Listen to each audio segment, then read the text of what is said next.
God bless sa ating lahat. Review lang po tayo kung paano gagamitin ang mga plastic na ito. Itong itim, para po yan sa mga hindi nabubulok. Kagaya ng mga plastic, mga styrofoam, mga bote na soft drinks, dyan ilalagay sa kulay itim na plastic na yan. Dyan natin ilagay. Kaya kung halimbawa may makita kayo dyan sa tabing kalsada na kulay na itim, tsaka kulay green na plastic at tsaka yellow, alam nyo na po kung anong may dala kayong, diba, buti na soft drinks, uminom kayo, saan nyo nilagay, kung sa itim o sa green o sa yellow, alam nyo na po yun, sa kulay itim po na plastic.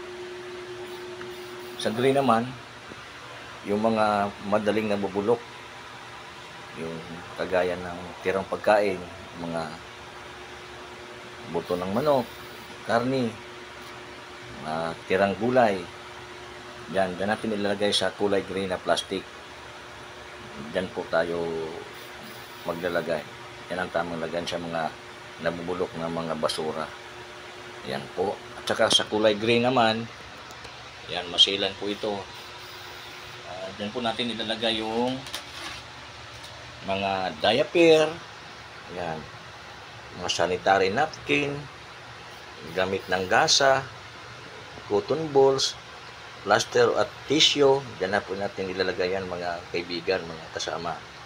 Gamit na gloves, mga nebulizer, mga catheters, oxygen, mga Foley catheters, marami pa. Yung mga kagaya na lalagyan ng mga specimen tulad ng dugo at iba pang body fluid waste.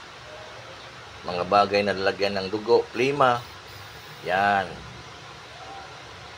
Mga basa na maaring nakakahawa ng mga gamit, lagay ng gasa, dyan po natin ilalagay, mga kaibigan, sa kulay yellow na plastic.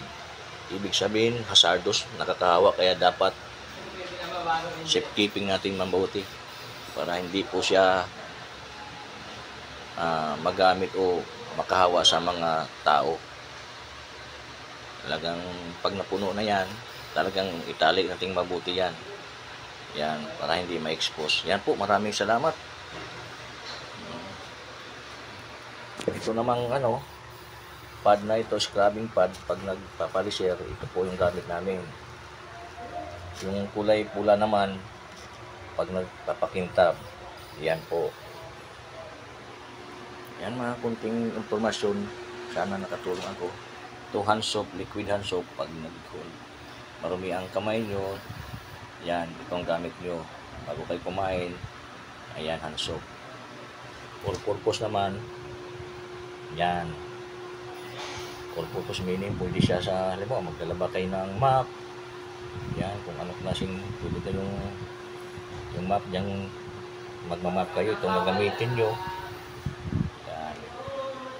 Yan, maraming salamat po. Ito yung vacuum namin. Pag rin mo, nagbabacuum ako sa elevator, yan ang gamit ko. Marami pang gamit dito. Dito lang isa-side kasi mahaba na po. Sa ibang araw na siguro. Thank you po. God bless sa ating lahat. Sana nakatulong ako, nakapagbigay ako ng kunting informasyon about housekeeping. Yan po, maraming salamat po. Thank you po.